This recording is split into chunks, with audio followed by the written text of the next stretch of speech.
I'm David Pemberton. It's really cool to see some of you from last year. And I'm very excited to bring year 2 of this collaboration between the SVA Library and the MFA Visual Narrative Department, the Storyteller series, year 2. So, and I met a bunch of you first year people like yesterday and again today. And I think you're all wonderful and swell. And let me tell you about this event series. The Storyteller series at the School of Visual Arts invites visual stories from all walks of life, careers, and media to share their work, professional practice, personal development, and creative approach to visual narrative. This series is open to the public and SVA students and is presented by MFA Visual Narrative and the library. And yeah, again, I'm just super stoked. It's like seeing the faces from last year.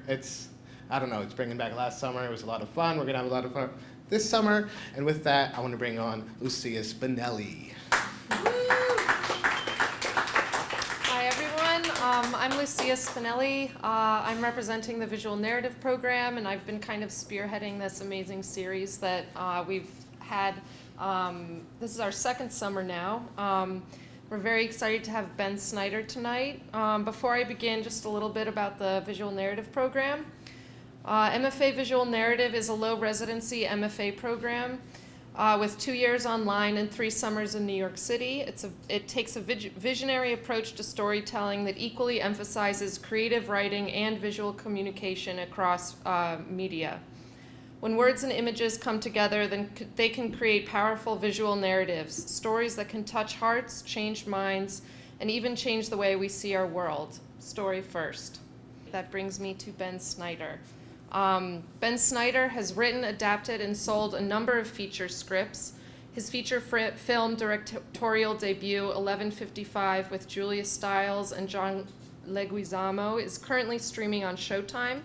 His short films have played on PBS's On Story and at the Cannes Film Festival.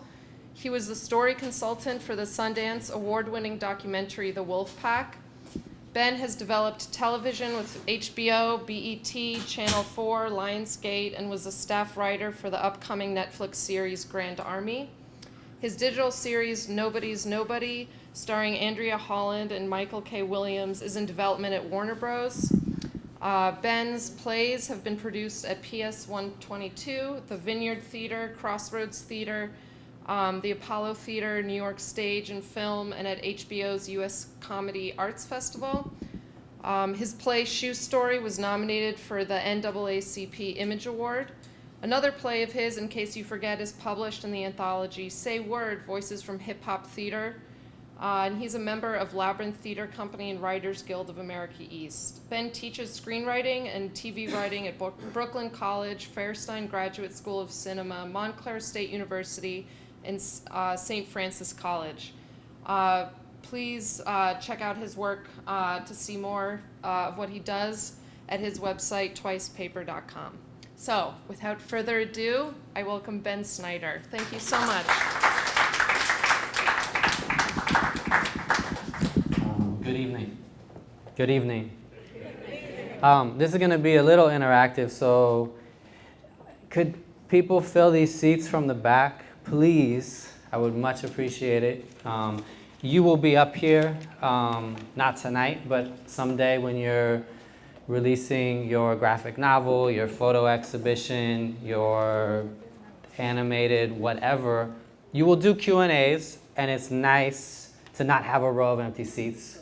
When I come to these things, I sit in the back because I'm like, is this going to be interesting? Maybe I'll sneak out. I will not take it personally if you sneak out. I'll assume you had prior engagements and you just were here for, I'm going to keep talking until the rest of you come up. It's kind of like when I was messing with my sound. It's kind of like when you're at a wedding and you don't want to dance, but you have to because it's like you got to make the party. It's got to be, you get on the dance floor and you're like, yeah, we're celebrating. You do that, it's a service. I didn't get 3 of you. You're coming to me, thank you. All right, great. Welcome. So, what I'm planning, do you want to come to the front? I can move this. What I'm planning to do is go through a few elements of craft that I think apply to anyone that works in narrative, that are universal. I'm going to start with some foundation, basic building blocks, and then move to, thank you, more advanced moves. But stop me at any time. I'm going to be asking you some questions, impromptu, not just the front row. I'm going to start with you two, gentlemen, in the back. But before I get into it, I want to do two quick analogies that I made up myself that I like. So bear with me. I'm going to talk at you a little bit, and then I'm going to talk to you, and then you're going to talk to me. So imagine that you came in here, and there was a pile of wood. Anyone working wood? No? Okay. And I said, okay, tonight, what we're going to do is we're going to make chairs. You would look at me like, what do we? And I say, everyone get up, take some wood. There's hammers and nails over there. There's glue and clamps and screws and saws. And over there in the back, there's paint and glitter and stickers, if that's what you want on your chair. Let's go. And eventually one person would be the first, and we would gather our wood and we start putting our chairs together. Everyone in here knows what a chair is. You know how a chair looks, you know what it does. You're very intimate with chairs. You spend a lot of your time in chairs. And we could all tonight, within the time frame, make a chair. And I could make a really beautiful, cool, strange shaped, painted all kinds of nice colors chair. But when you sit in my chair, it will collapse. The legs will most likely break. But what's your name? Talia. If Talia has studied carpentry and knows the correct way to conjoin a leg piece to a seat piece, when you sit in Talia's chair, it will hold your weight because she has studied the craft of carpentry. We study craft in narrative storytelling so our stories don't fall apart. And it's not to say one is better or less creative or beautiful, but it's really to hold the story, to hold your story as well as you want it to be held. Do you know what it means when a story falls apart? Sometimes you're in the middle of telling a story and it starts to fall apart before your eyes. And some people stop or apologize. Some people start embellishing and lying to save the day. But we know how that feels. It's an awful moment. I've taken attention from everyone, and this is not a good story, but I'm in the middle of it. All right, my next analogy. I was on a plane ride from New York to Los Angeles that flew out of Newark and had a layover in Las Vegas because it was cheaper.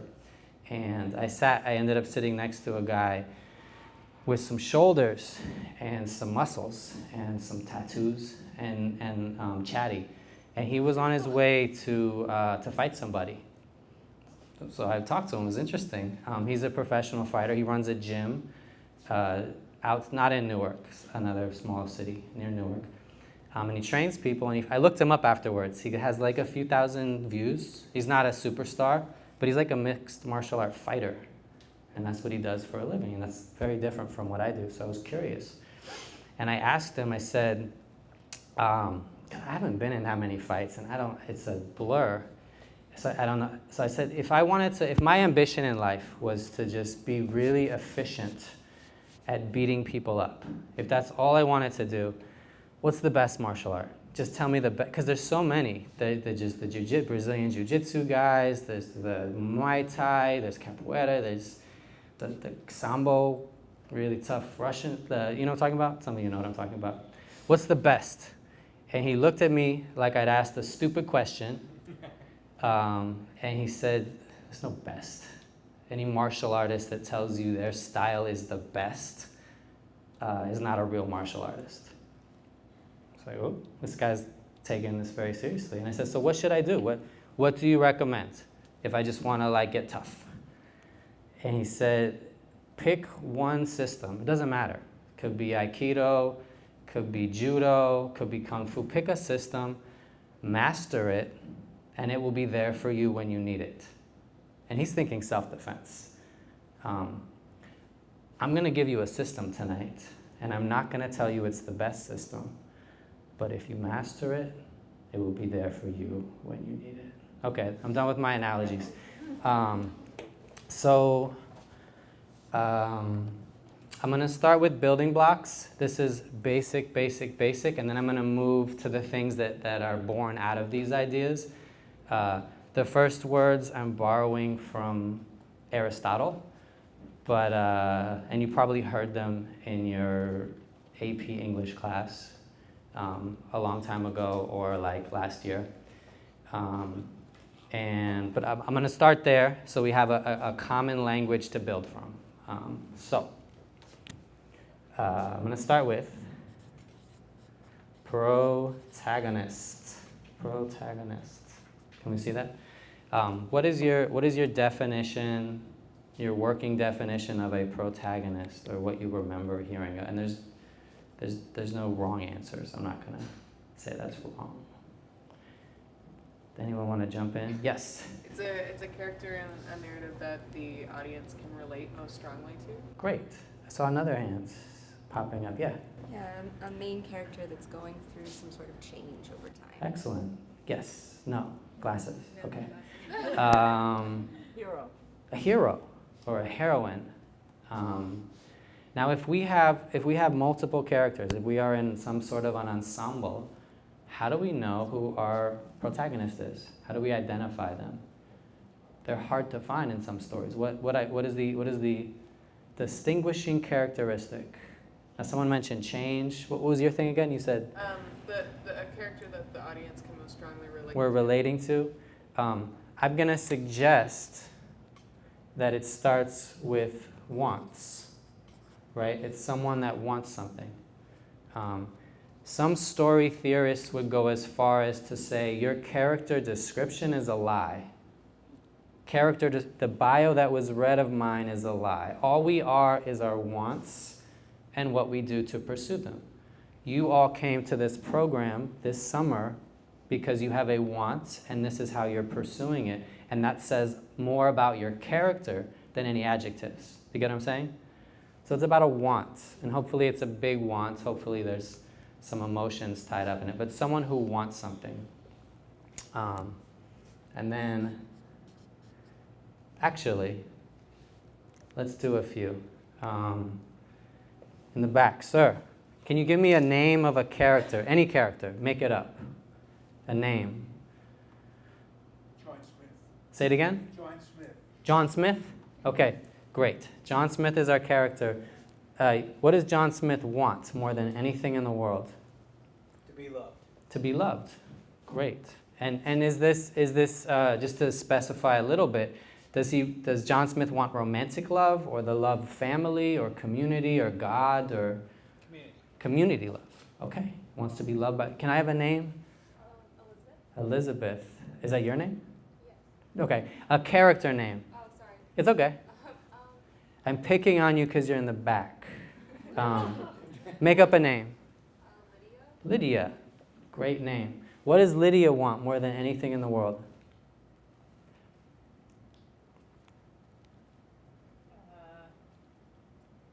Money. Money. Okay. I'll take that. Why? Why does Lydia want to buy something? Is Lydia in debt to somebody? Why does Lydia want money? To provide for who? Family. Great. More interesting. Okay, we get this? Give me a name. Emily. Emily wants what? What does Emily really want? What is Emily after? Fame. Fame. Emily wants to, does she want to be famous in any possible way or for something specific? Vanity. Fame. Just fame. I want the most followers on Instagram. I want anything that can get me famous. I'll take it. Okay. We got this. Are you all working in a narrative right now? Do you have a story percolating? Yes? Raise your hand if you have a narrative story that you're developing, revising, starting. Some of you. A lot of you. Can you answer the question of who your main character is and what they want? Can you? You say yes? Can you say it? Oh, what, um, the story I'm working on? Yes. The main character is Stella, and she wants to escape a dangerous situation. Okay, very clear. Antagonist. What did we know? What did we learn about antagonists? At one point in your life, somebody might have said, man versus nature. Did we hear this at some point? I saw a hand. Is someone going to speak about antagonists? What is an yes? The antagonist creates escalating conflict for the protagonist. Great. The antagonist creates an escalating conflict for the protagonist. And how does the antagonist do that? What are they doing? Yeah. By getting in the way of what the antagonist. Exactly. They are the obstacle. Are we familiar with Freud's pleasure principle? Have we heard this before? We heard of Freud, Sigmund Freud? Complicated figure. So he suggested that all pleasure is the build-up and release of tension. That's where human sentient beings experience pleasure. So it feels good. We enjoy eating because it releases the tension of hunger. It physically feels good to go to the bathroom because it releases a tension, maybe on your bladder. Some people enjoy sex because it is a release of sexual tension, right? All pleasure is a build-up and a release of some kind of tension. So in the narrative world, our job is to build tension with a want and an obstacle, or a want and many obstacles, and then eventually release it. And that's why we, not we, but we, the bigger we, go back and listen to the same stories, watch the same stories, read the same stories over and over again. It's pleasurable for that reason. That's why we work in these terms. Does that make sense? I want to break this down a little bit further. I think it's useful because we can have people, we can have a situation. Tell me if I'm writing too small. And I'm worried about turning the page. It doesn't look like it's going to flip nicely. And we can have a psychological antagonist. Psychological. Let's make up a love story real quick. Can I have a name? Any name for a character? Martha. Great. And who is the object of Martha's affection? Who's Martha want to be with? John Smith. Martha wants to be with John Smith. Martha wants to be with John Smith, and I'm going to make a person the obstacle, okay? But John Smith's sister says, Martha, get away from my brother. You're not good enough for my brother. Get away from my brother. Okay, so we have a person that stands in their way. I don't know. Martha wants John Smith, but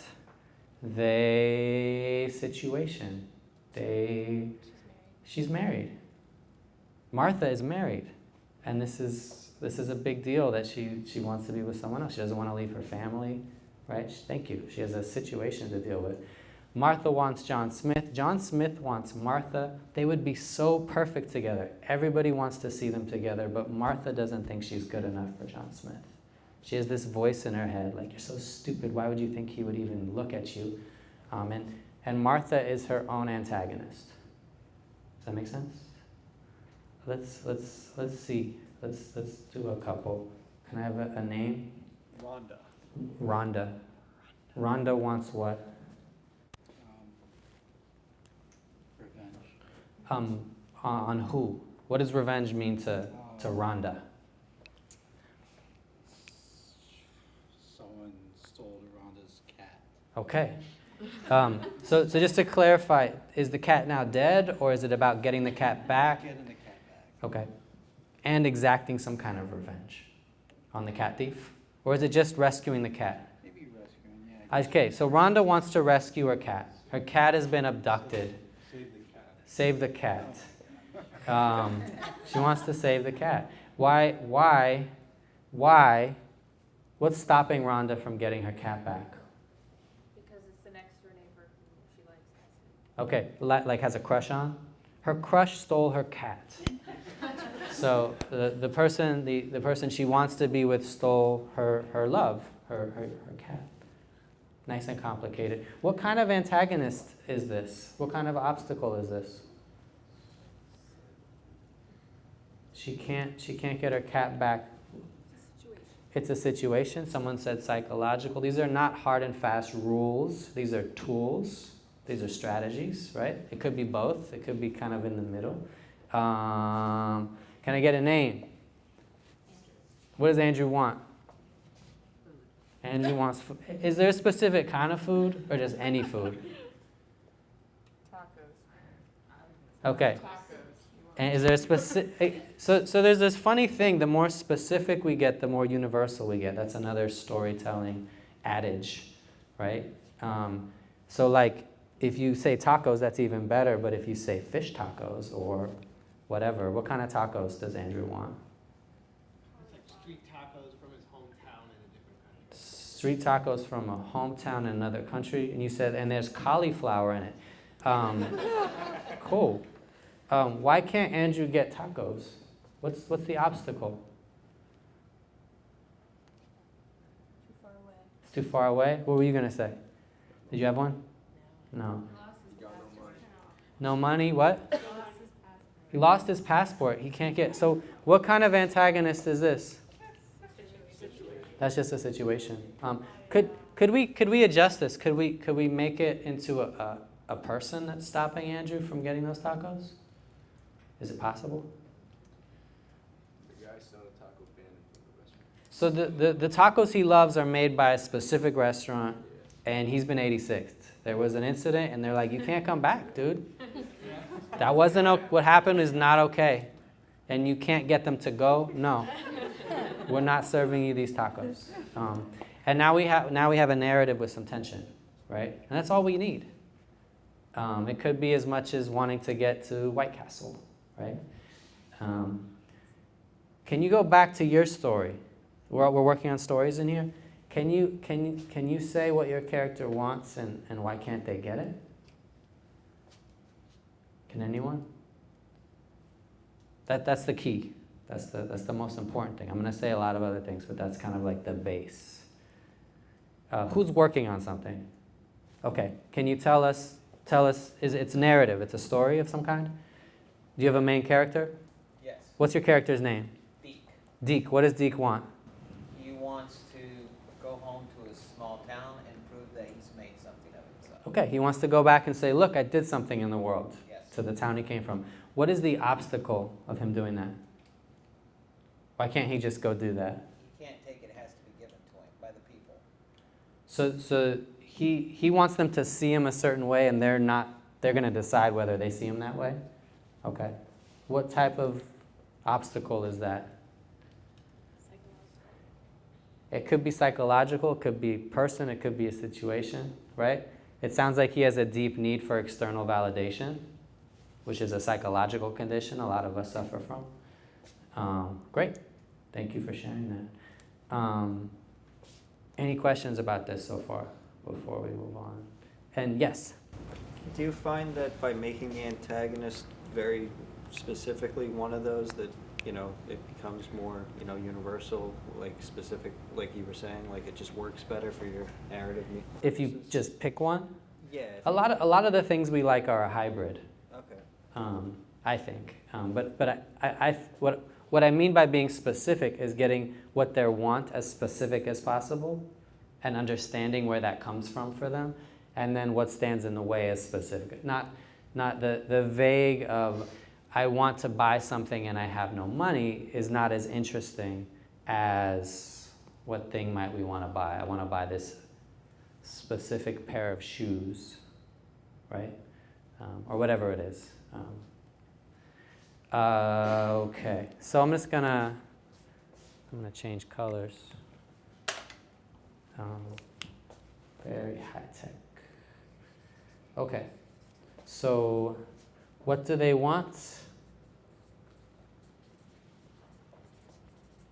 And why can't they get it? This is it. This is your mantra.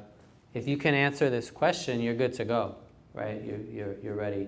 I want to look at a few quick examples from short animated films you might have seen before. We're gonna watch for these components, and then we're gonna analyze them a little more closely. The first two are from Pixar. Pixar uses the tools of narrative storytelling like perfectly, the most efficient possible way that you could use the tools, which is why some of us appreciate what they do. Do we like Pixar? Are we fans, or we're like on the yes? They're who hates Pixar? Who's like I don't like what they do. No, okay. I haven't found anyone yet, but I'm curious to hear that critique. This is an older, one of the earlier, not the first, but one of the earlier shorts of theirs.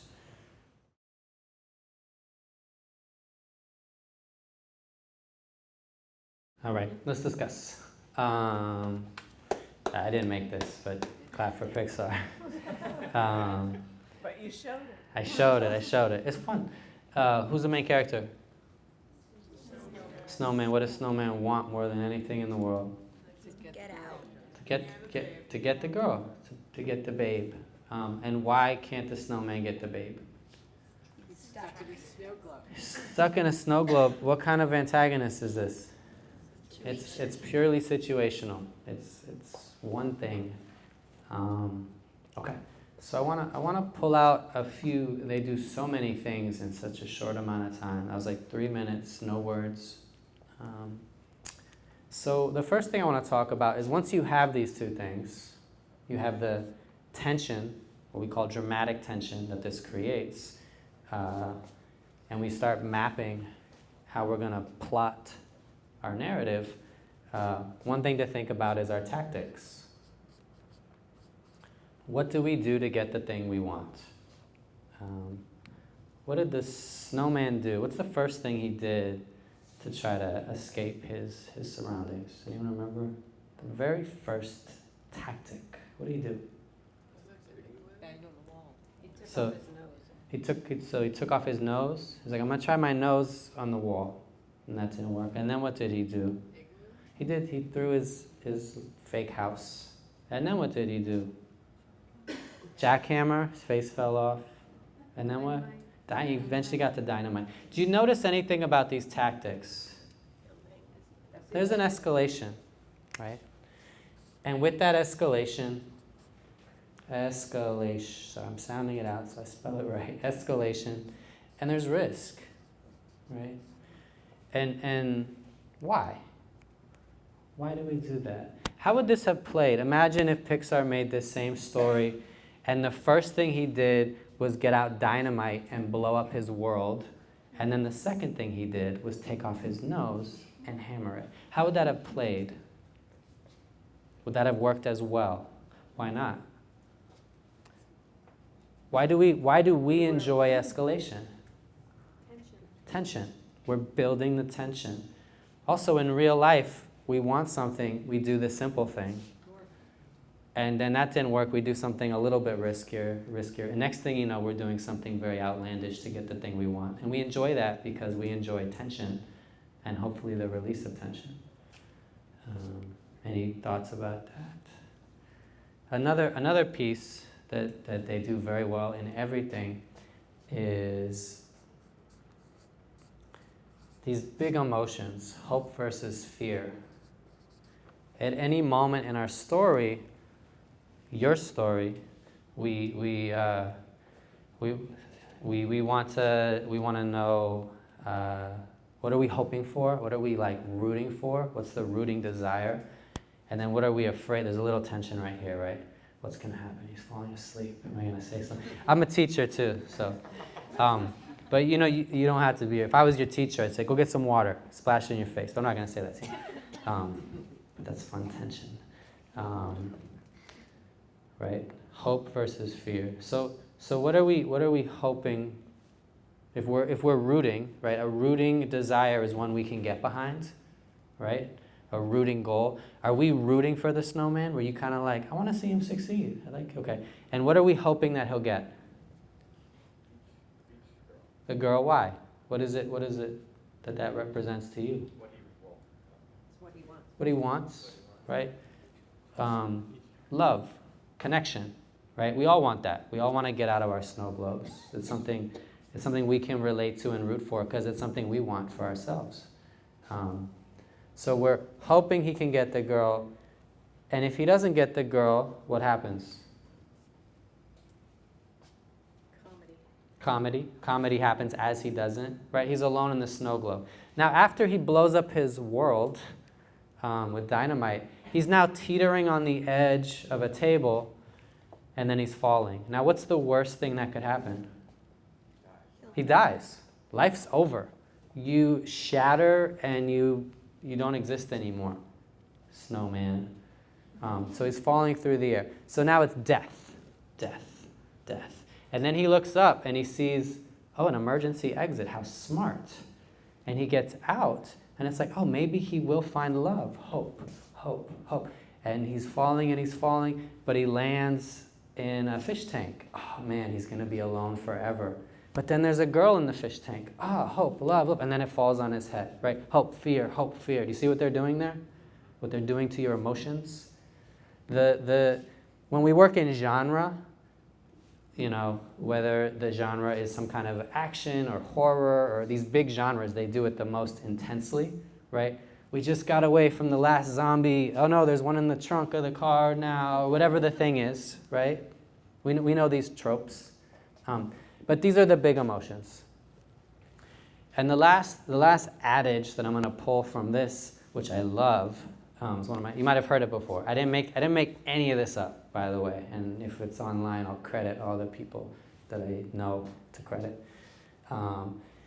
Is we like when things turn in surprising yet inevitable ways. Have we heard this before? Surprising yet inevitable. Have you heard this before? Some of you have? I don't know. I'm going to sit with it for a second. So what we hate when things are predictable. So we want it to be not predictable.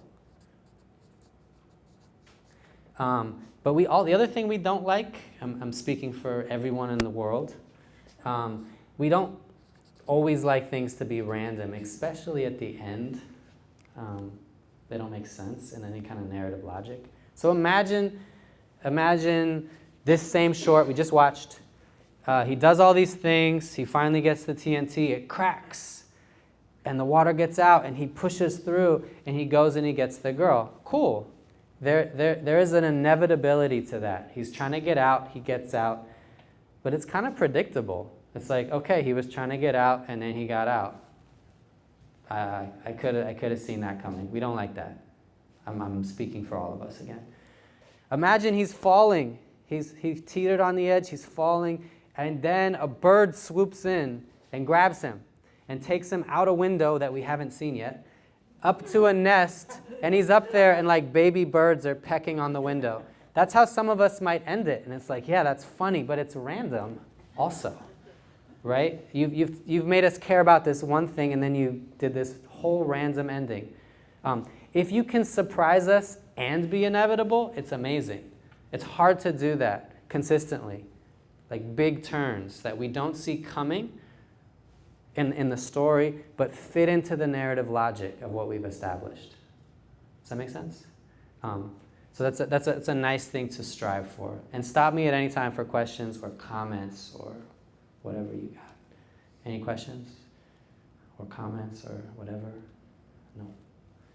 I like the way it sounds when I talk quietly on a microphone. I'm going to play another one. This will be the last Pixar piece that I play. This short grew up to become The Incredibles. And then they like totally ripped it off for the second Incredibles because I'm not sure they knew what to do. Here it is. Let's watch. It's 3 minutes and 40 seconds.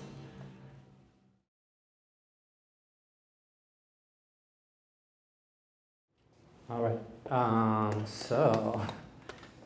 Who's the main character?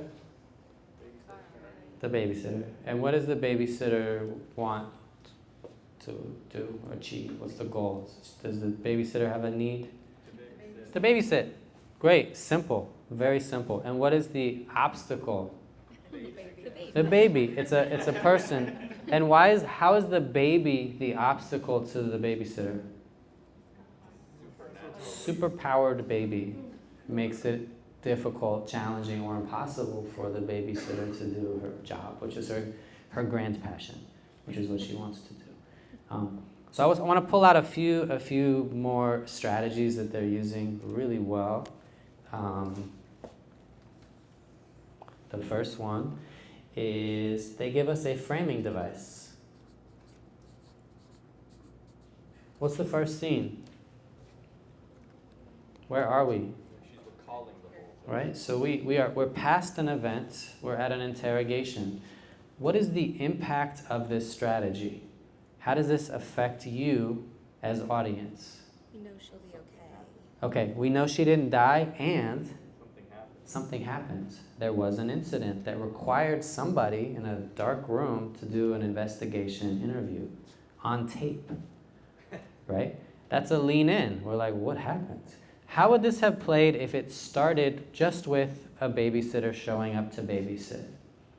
What's the difference if it starts just at the day she shows up to babysit at this house? Boring. Boring. What'd you say? It might feel random. Yeah. It might not feel So okay, so what? We are automatically, we've inherited an interest because of how they framed it. They don't have to do anything. She can just, okay, Miss Parker or whatever, I got the baby. We're gonna play some games now, but we're interested because we know something's gonna happen.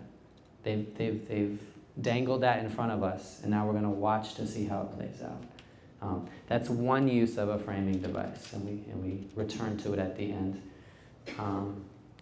Another strategy, a very powerful strategy, they use a tiny bit here, is dramatic irony. Dramatic irony. I could spend the whole night just talking about this one. Have we heard of dramatic irony? Yes, a lot. Can you explain it? When the audience knows something the character doesn't. Uh-huh. So like when we see the baby teleporting before Kari knows Uh-huh. the baby's teleporting, which creates tension because we're waiting for her to figure it out. Exactly. Right? I'm up here, blah, blah, blah, blah, blah. I turn around to do something. There's a sign on my back that says, kick me, or I'm a jerk. Right? And I turn around and you laugh, but you think I'm funny. And we play this out until, when is he going to realize there's a sign on his back? That's the comedic potential of it. There's also the dramatic potential, right? There's, there's a very deadly scorpion right here on the shelf.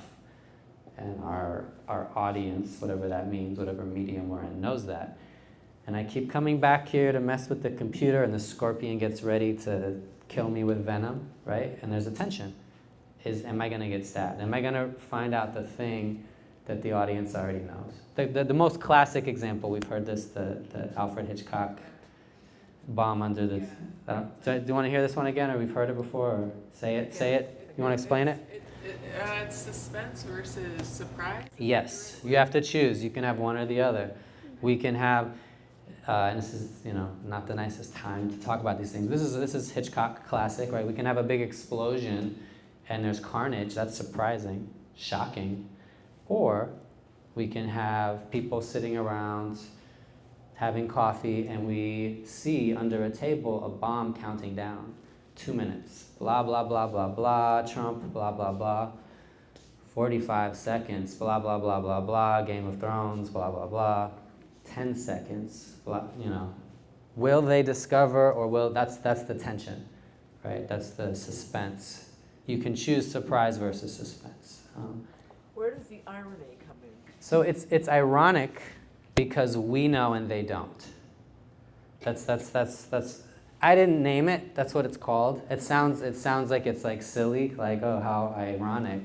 But it's a classic narrative strategy of what you allow your reader or your audience to know that a character does not, and how that builds tension, because it's all about serving tension.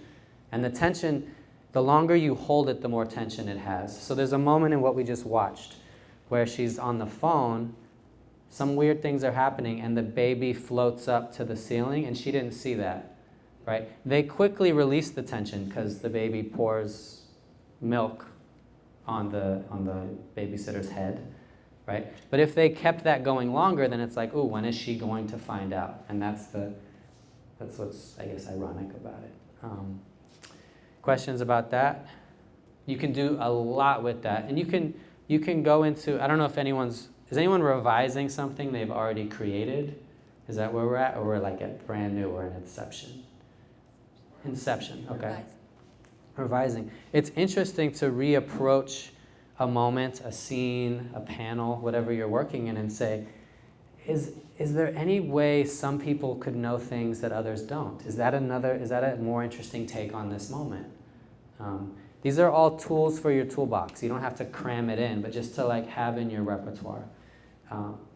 The last one, let me ask you, in the 3-minute, 40-second thing, what was the most heightened, exciting, dramatic moment in what we just watched?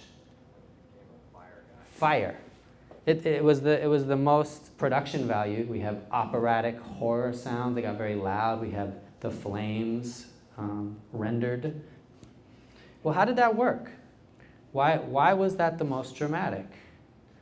What happened right before it? She showed him the cards. We started doing flashcards. Why? Why did we do flashcards? What's going on there? When there's something working in a narrative and it's working really well, that moment worked really well, it's really nice to look at the mechanics underneath and say, how does that work? Can I do that? Can I do something like that? Well, they utilized an ancient vaudevillian comedic device for that, which is called the rule of threes. Have we heard of this? Anyone heard of it? Anyone want to explain it? You want to give it to us? Sure. When you have something that happens 3 times, it's the first 2 create a pattern, and the 3rd time subverts that pattern, which usually is humorous. So like, because she had 2 flashcards where nothing happened, there's the expectation that nothing will happen on the 3rd, so when something does happen, it's a surprise. It's a big surprise. We've established a pattern. I hold up a card, the baby does something adorable. I hold up a card, the baby does something adorable. Okay, now we have a pattern. I hold up a card and something horrific happens. Now if the first card caused that, would it have worked as well? No, I would guess it wouldn't, right? And this is something you can use in anything, right? And this is the foundation of a lot of classic comedy routines, right? I knock on the wall twice and a drop of water drops from the ceiling. Well, that's curious. I knock on the water and 2 drops. Sure enough, they must have some bad plumbing in the basement. I do it a 3rd time and a brick falls on my head and I die, or whatever.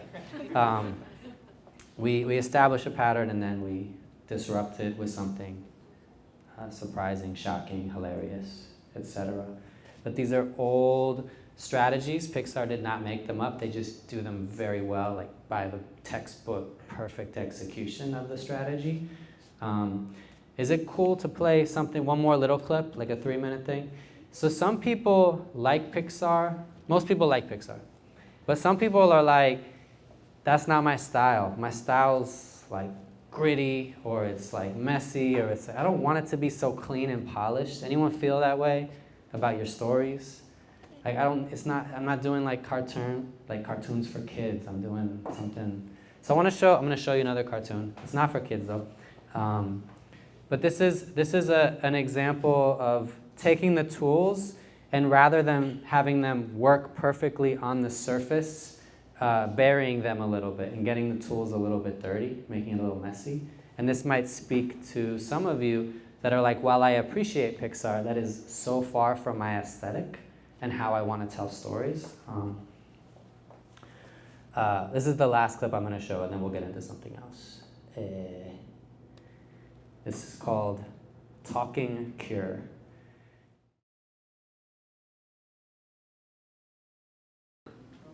Why do you say it's brilliant? Why do you, what about it do you think? Brilliant? It hits the mark with every joke.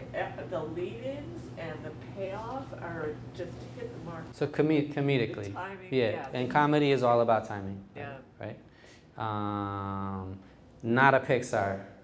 Very different style, very different approach.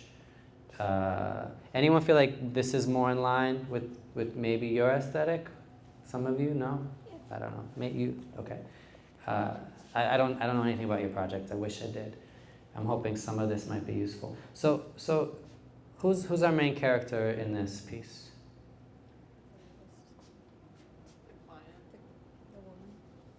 The client. The client, the person who's seeing the therapist. What is it that she wants? Do we know what she wants? She's actually very clear about it. She wants a relationship, and how does she want to get it? Without working or putting herself out there. Yes, she doesn't want to take any risks. She doesn't even want people to see that she wants something. She wants it to be totally unknown to the world, and she wants it to happen, right? What stands in her way from finding love? Herself.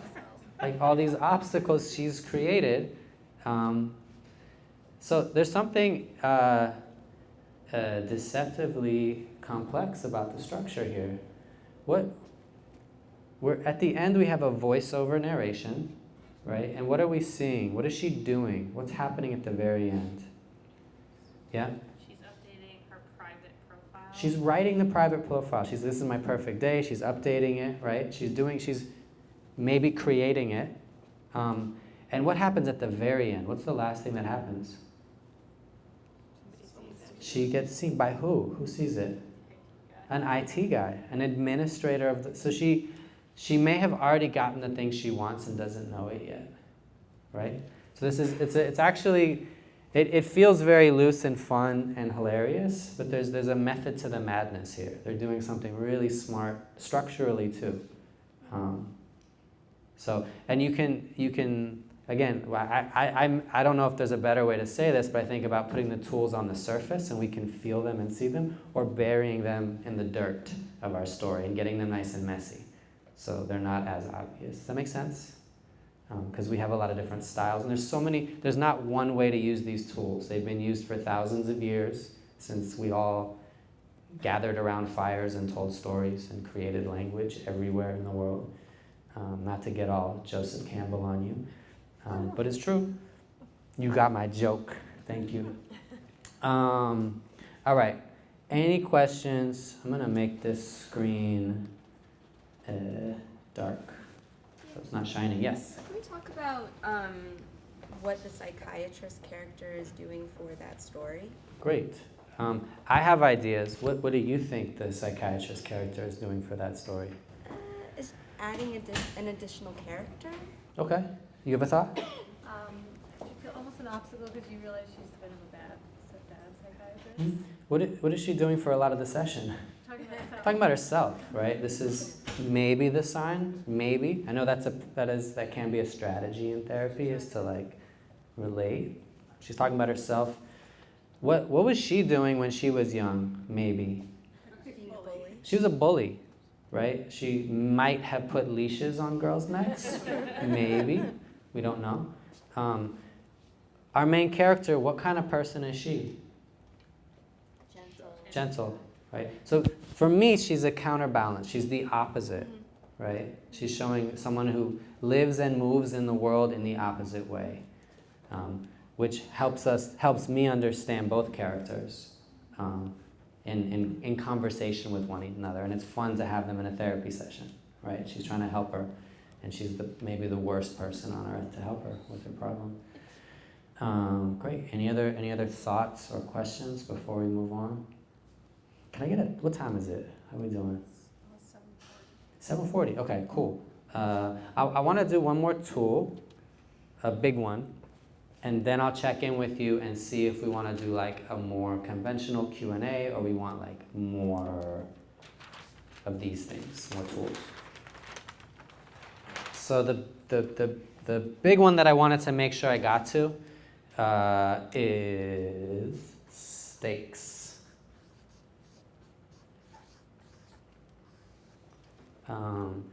In writing workshops, and I've taken a lot of them and led them and been in them, a lot of times when people give feedback, they'll be like, yeah, but the stakes. I don't know about the stakes. Raise the stakes. The stakes aren't very high. Stakes. They throw that word around a lot, at least in the programs that I was in. Have we heard this word thrown around? What are people talking about when they say stakes? What does that mean? Yes? The pressure applied to the protagonist or whoever's like going through conflict in the story. Great, yeah, the pressure. What were you going to say? Like what's on the line. Yeah, what's on the line? What's the pressure? So I think that's exactly right. I like to think about it as like, what happens if they fail?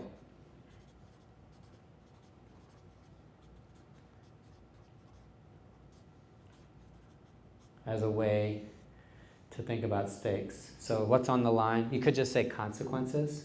I was like about to, but then I felt like I couldn't spell it. I'm gonna try. Consequences, no? Consequences. That's an easier way to put it. The consequence, yes? Does it also get to the question of why do we care about this? Yes, yes, thank you. So another I feel like very unhelpful comment people might give your story is like, but why do we care? I don't know if I like your main character. Who cares if you like them? That is so far from helpful. And with that unhelpful note, some people will be like, okay, let me work on that. I'll give them a puppy that I'll give them like an older dog that they're nursing, and I'll show them help someone cross the street. I'll do all these things to demonstrate how likable they are. That is not what makes us care. What makes us care is if we understand what happens if they fail, right?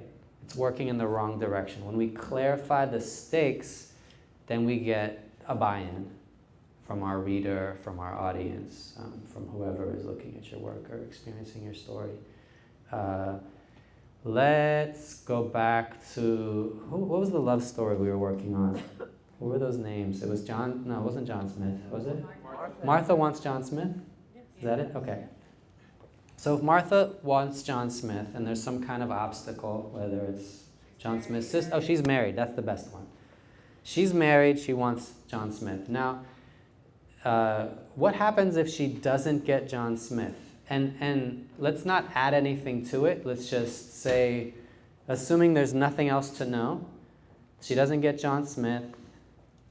What happened? She what? She'll be unhappy. Okay, she's disappointed. She remains in a marriage to someone maybe she doesn't want to be with, or she'd like to be with someone in addition to that person, and she's disappointed. Maybe she's heartbroken. Maybe, I don't know. Let's mess around with the stakes, meaning let's mess around with the consequences. If what's her name again? Martha. If Martha fails to get John Smith, and I'm gonna try to turn up the stakes a little bit.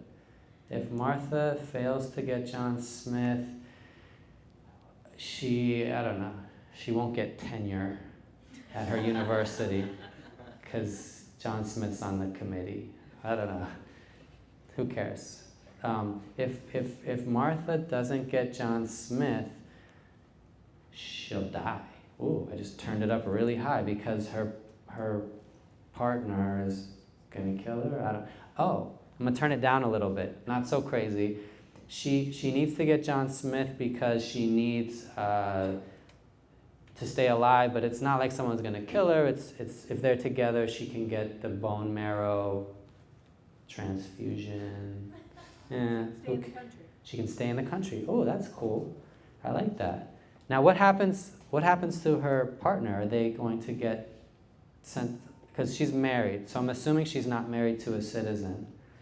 So she's going to leave her person, get with someone else to stay in the country, and her partner's going to be expelled. Okay. I'm going to raise the stakes as high as I can. Okay. I'm going to imagine it as a knob that you crank up or down. I'm going to say that if Martha doesn't get with John Smith, the whole universe will die, because the child that they're going to have in the future will save us in a war against robots. Terminator, right? That love is very important to the universe, right? The consummation of that relationship will save all life. That's turning the stakes really high. You don't have to. Let's mess around with this a little bit. I think stakes is worth talking about. Give me a name. Sam. Sam. Sam. Let's sit with Sam for a second. Sam. Okay. What does Sam want? What would he like? Did you point to me? I pointed to you, yeah, sorry. What would Sam like? More than anything. Sam wants to regain his own voice. Okay, he wants his voice back. He lost his voice and he wants to get his voice Or back. maybe metaphorically. Yeah, I like that. What stands in the way of him getting, why can't he get his voice back? Yes, why can't he get his voice back? He doesn't have enough money to get a surgery. Okay, so there's actually a medical procedure that Sam could do to get his voice back, but he just doesn't have the money for it. Cool, we have a want, we have tension. Let's make it matter a little bit more. What happens if he fails to get his voice back? What is the consequence of failing in this situation? If he can't get his voice back, His career as an actor is over. okay, he's done. And he's just starting to have a moment. You know, there's some agents that want to meet with him and start sending him out, and he needs this thing, okay? Great. Any other ways to adjust the stakes? If he doesn't get his voice back, what happens? He internalizes everything. Okay. Gets melted. He'll spiral into a deep depression and stop functioning as a person. He'll kill all his neighbors. He will kill his neighbors? No, if he gets depressed. Okay. When he loses his voice, the other voice takes over, and he becomes not a nice guy. Let's find another one. Give me a name. Jody wants what? To become a famous chef.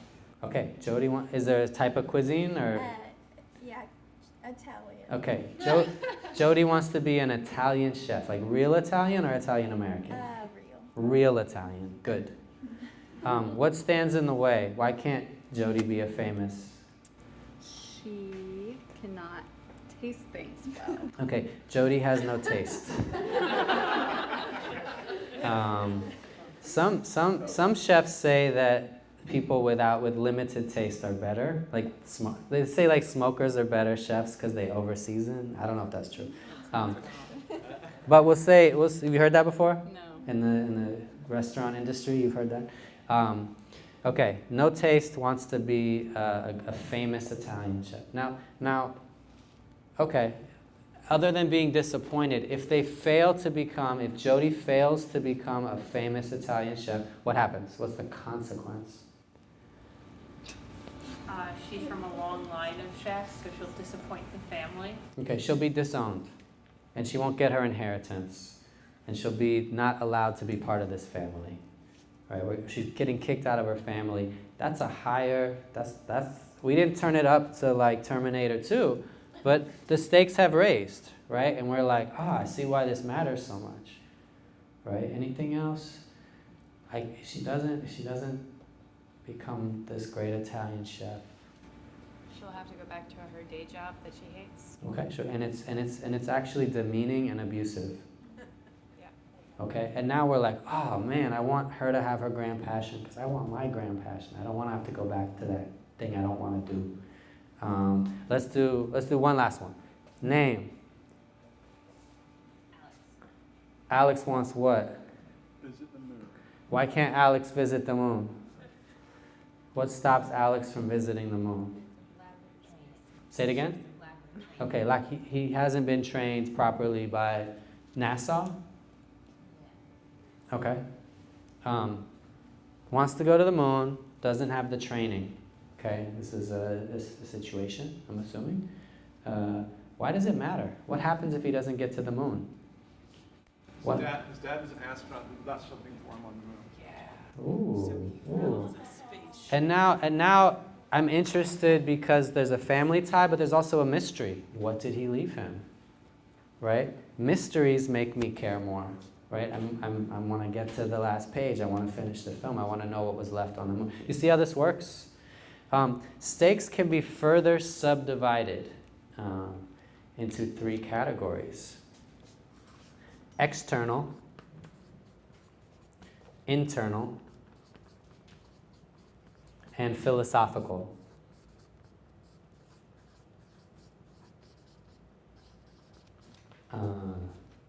Let's discuss. So the external stakes in a story are the real world, physical, tangible thing your character wants to achieve, do, accomplish. The internal stakes are what's at stake emotionally. Okay? So the one we just did, this outer space voyage, right? Emotionally, it's like, you know, did Dad love me? Am I loved by my father? Does he think I'm okay? Does he think I'm good enough? Whatever the emotions, right? The actual, because that's not necessarily enough to carry a narrative, the actual real world external thing is I need to get to the moon. Right? Does that make sense? And these two work together, right? We have our thing we're trying to achieve, but there's emotions involved that say why it matters. And I'm going to stay with this one, right? At a certain point, if I don't get to the moon, I'm going to say I'll die or I'll be stuck in outer space. If you're on the way in an outer space mission, stakes are high. It's life and death, right? Or that's how it is in the movies. I don't know. And then this one is complicated. So have we heard this before? Is this new? Okay, cool. The philosophical stakes are actually a more dynamic way to think about theme. Storytellers talk about theme in all kinds of unhelpful ways. Sometimes they substitute theme for genre. Cool, but what does that mean for us as trying to create robust, dynamic narratives? Or theme is like, what are we left with at the end, right? Again, not necessarily the most dynamic way to think about the big ideas. So I'm going to say the philosophical stakes are when we take 2 competing ideologies. So we have an underdog ideology,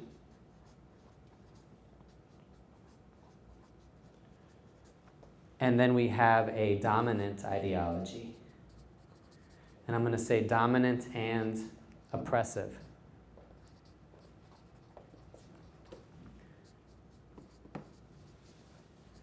And we put them in competition. And if our character succeeds, then we've overturned an ideology that is bigger than our story, that affects everyone. That's a philosophical idea.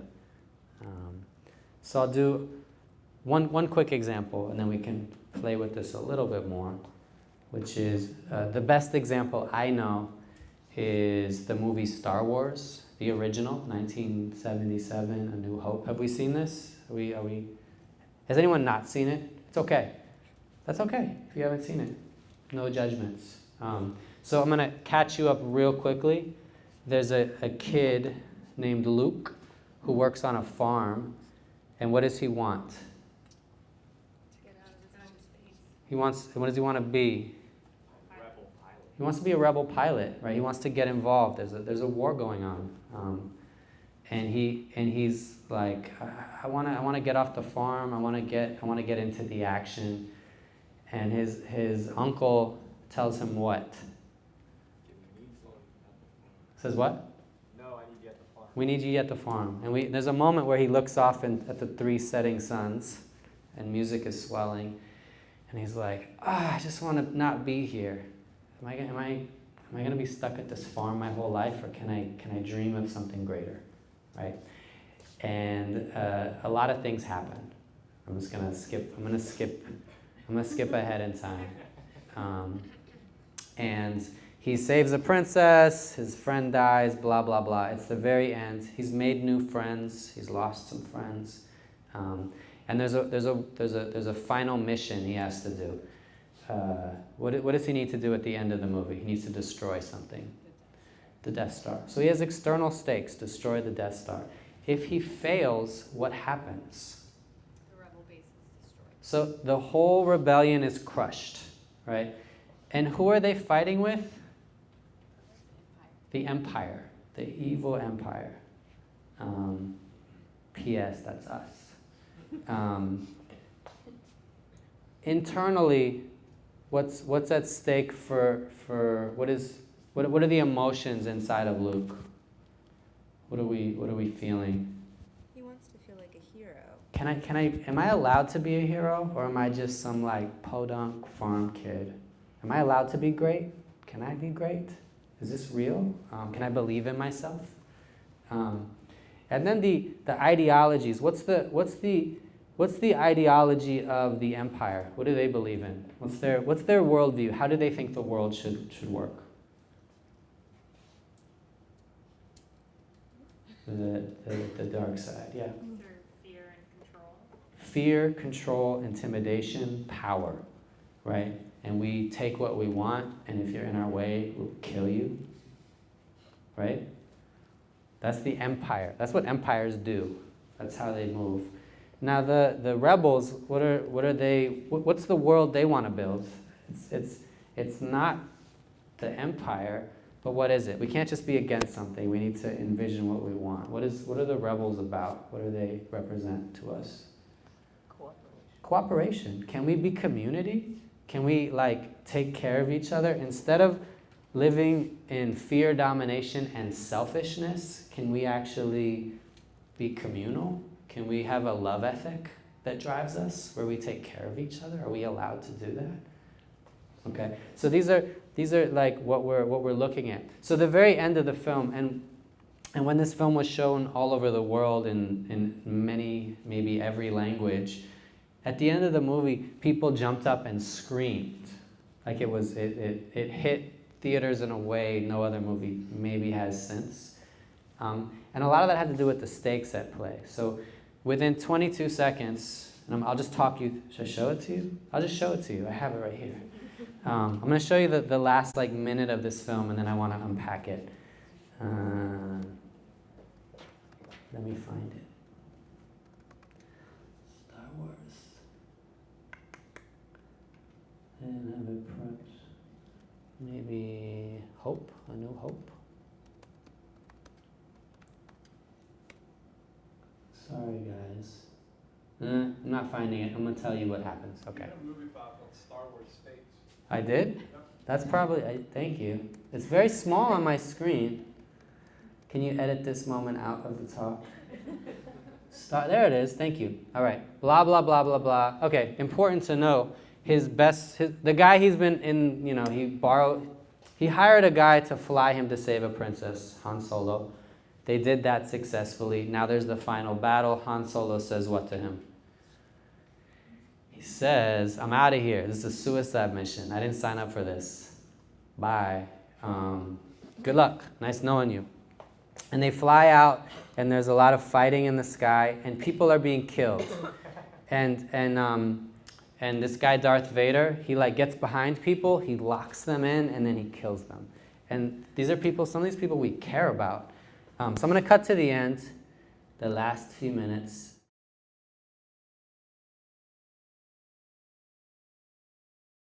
All right, so let's discuss real quickly. External stakes overturned are what? What did he do to overturn the external stakes? He blew up the Death Star. The internal stakes, right? How do we know emotionally he's getting what he wants? There's a voice in his head. His dead mentor is talking to him beyond the grave. How are the philosophical stakes overturned? How do we know that we can root for love and compassion over cruelty and abuse? Yeah. Han Solo. Han Solo, yes. It's not Darth Vader. It's a friend who actually is the most selfish person in the universe, who comes back selflessly, risks his life to save his friend. And philosophically, the ideology that we are rooting for, we want to believe a love ethic can win, but we're not sure.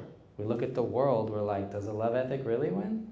Right? And this is the resonance of the big ideas, right? Putting two ideologies in conflict with each other in your stakes. Does that make sense? And I know I'm showing like the most maybe Hollywood blockbuster, whatever. It's obvious here, but it works in small stories and intimate stories and family stories and everything else. These tools are universal, so just if you trust that. I think I'm out of time, but maybe quick Q&A if you want a Q&A. If not, well, let's see. Anyone have any questions for me? I tried to squeeze in too much. I apologize. Great, awesome. Thank you.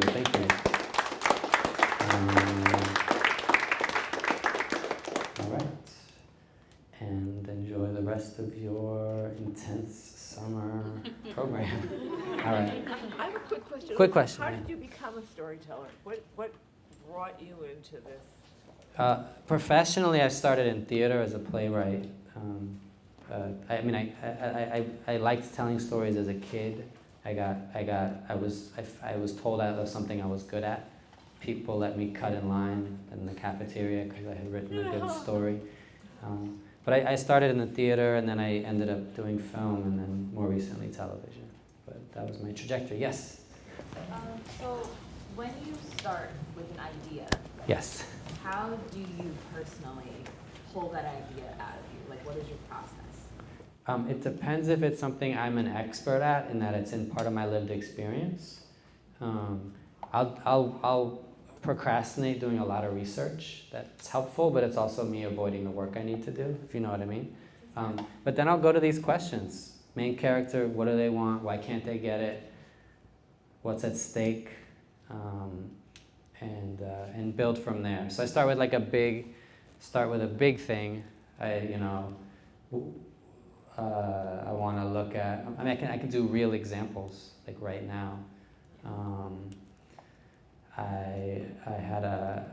I wanted to do a project about small cities and medium-sized cities that have lost their industry, and what happens to unemployed populations, and the kind of violent options, whether the option is to join the military because they're still hiring, or to get into some kind of informal economics, which can be very violent depending on where you do it. And those big ideas of post-industrial, late capitalist America, that's a big idea. And I found my way in through a friend who, the film that I made is about a friend who was involved with gangs, and then got into a situation that was kind of scary. And so he joined the military to escape. And it's about what happens when he came home and what was waiting for him and what wasn't, and kind of these big ideas that I wanted to look at, the economics, but I found my way in through that story. Does that answer your question? Cool. Any other questions? Thank you all. Have a good night.